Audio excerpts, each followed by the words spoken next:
So I just wanted to come back on, talk a little bit more.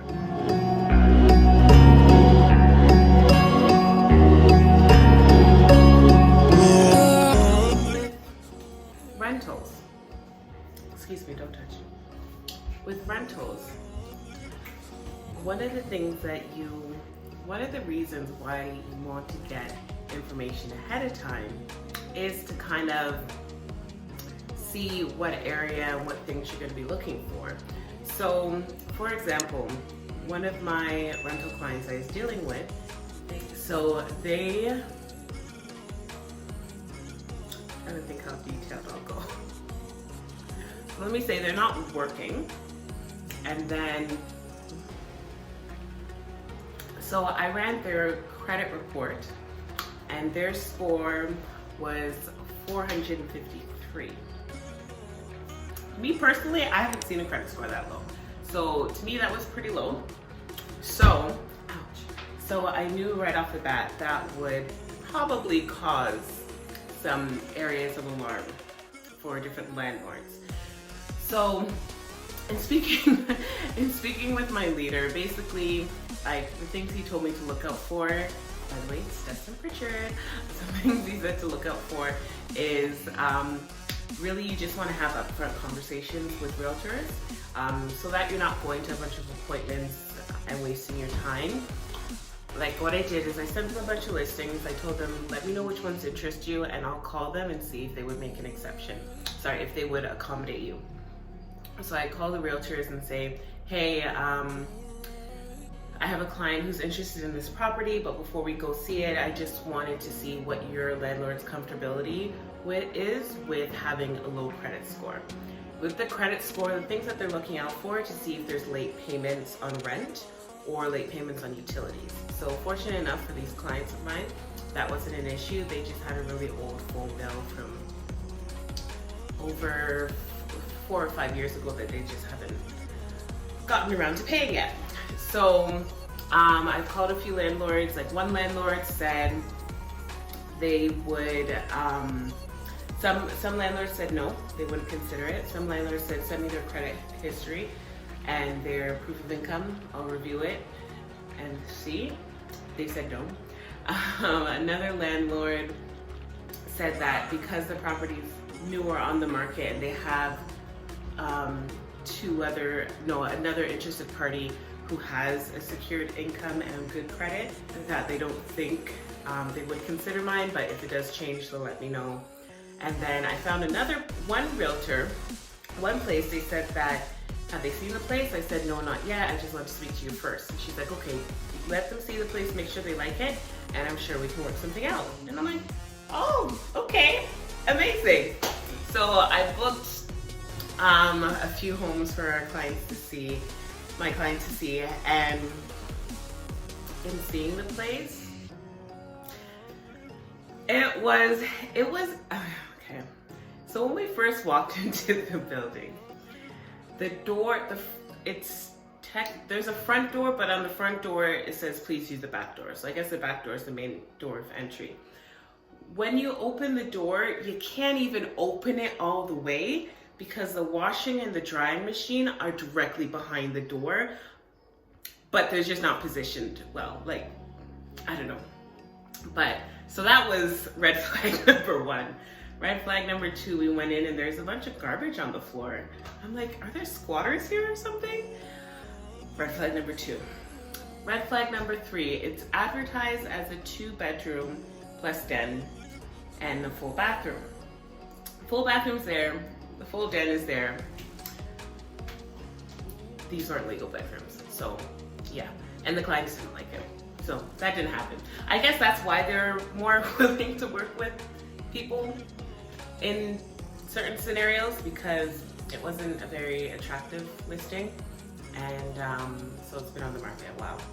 Another listing we went to, the pictures looked okay, and we went to go see it. It was a basement apartment down by McMaster, and when we went in there, we went down the stairs, and the roof, like I couldn't walk into the room because the roof was so low. I'm 5'9", 5'10", and the roof must have been like, I want to say like 5'8".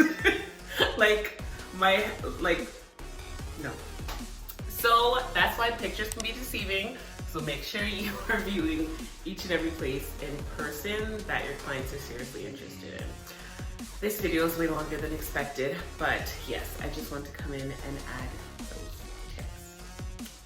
So yeah, I'm getting pretty versed on these rentals pretty quickly. So the main things you want to have for document wise is credit score from Equifax, proof of employment, a letter of employment, recent pay stubs, personal reference, maybe 1 or 2, landlord reference, if not the current landlord, then a prior one, however many you can get. And one of my tenants actually sent me proof of insurance, because they'll need that for like their contents and stuff. So that's like an added bonus in there if you'd like to include.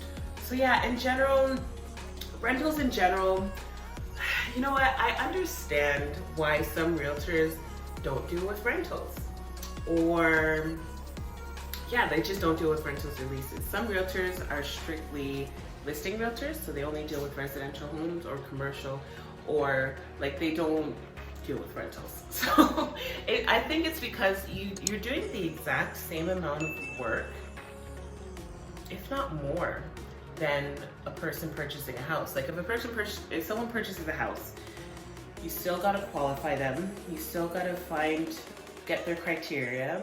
You gotta do searches. You gotta book appointments. You gotta do the showings. You gotta narrow things down. You have to put in an offer. You have conditions. I don't think you typically have conditions with rentals, but like you have conditions, fulfillment, closing date. Rentals go a whole lot sooner, usually like a month or 2, if that.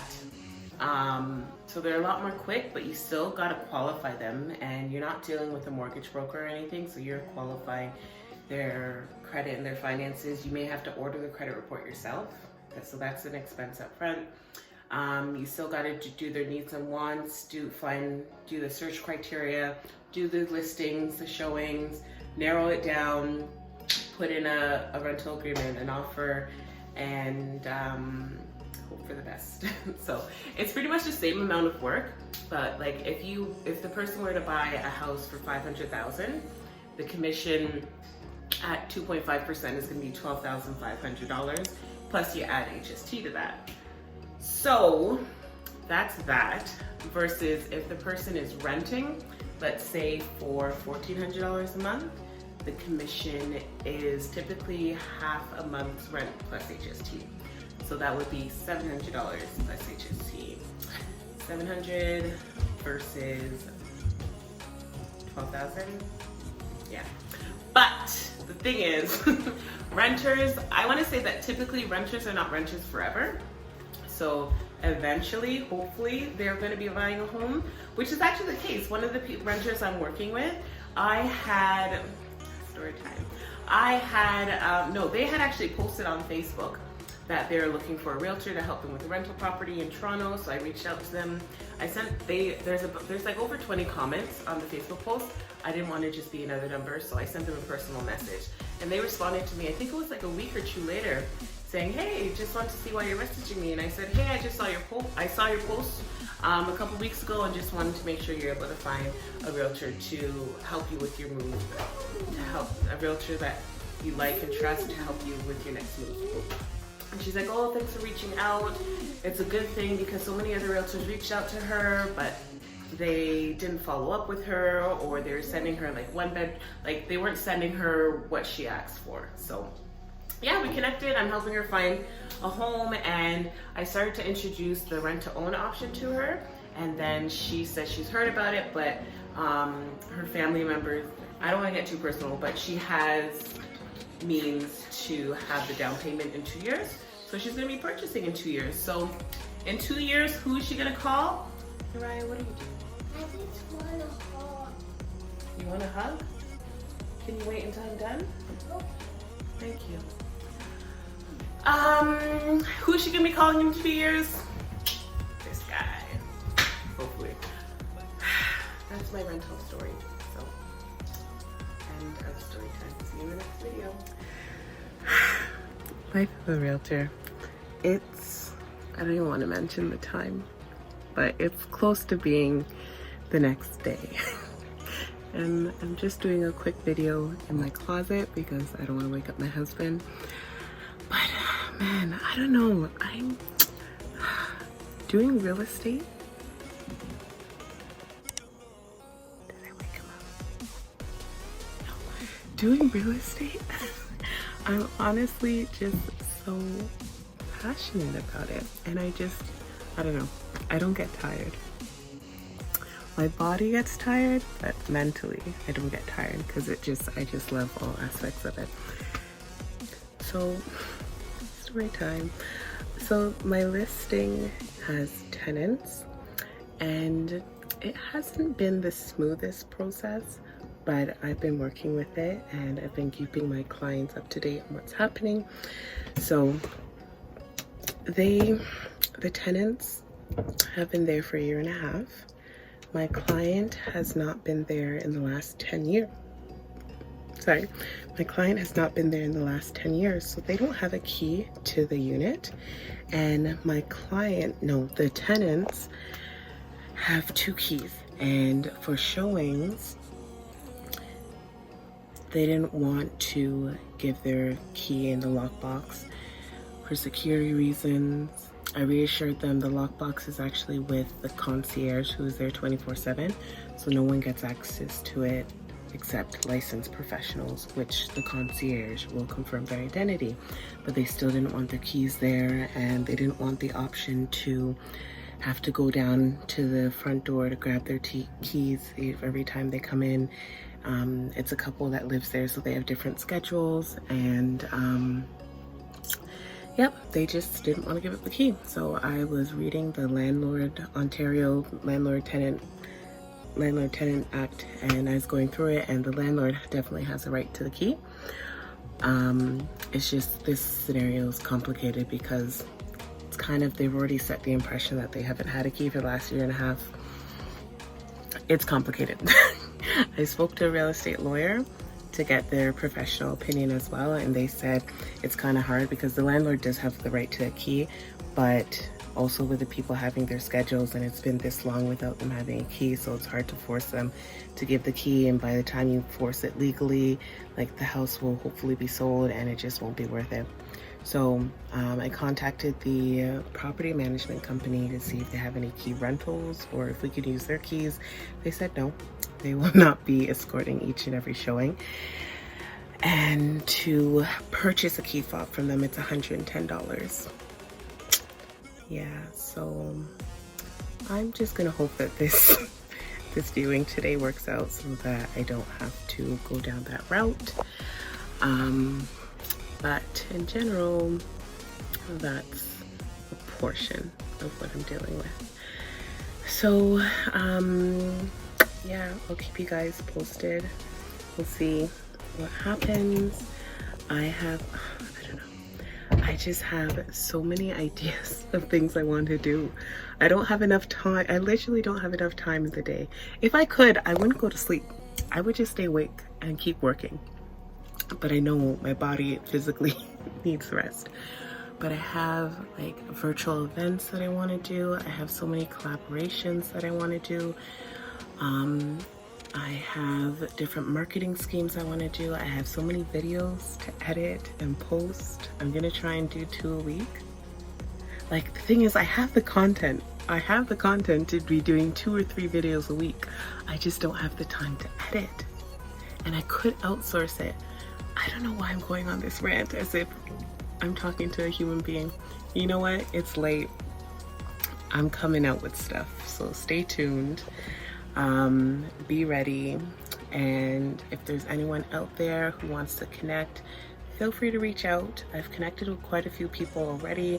I've had some in-person meetings. I've had some Zoom calls. I'm doing some plans for some collaboration videos. So lots to come. And I'm starting the Massive Momentum Challenge. This is a challenge to build a 6-figure. Do you need 6 figures? I need 6 figures. So a challenge to build a 6-figure income as a real estate agent. So, and it's free. Like, why not? So stay tuned for that. But yeah, all in all, if you guys have ideas for videos, things you'd like me to touch on, let me know. I'd be happy to add it to my list of things to do. I'll see you guys soon. Have a good night.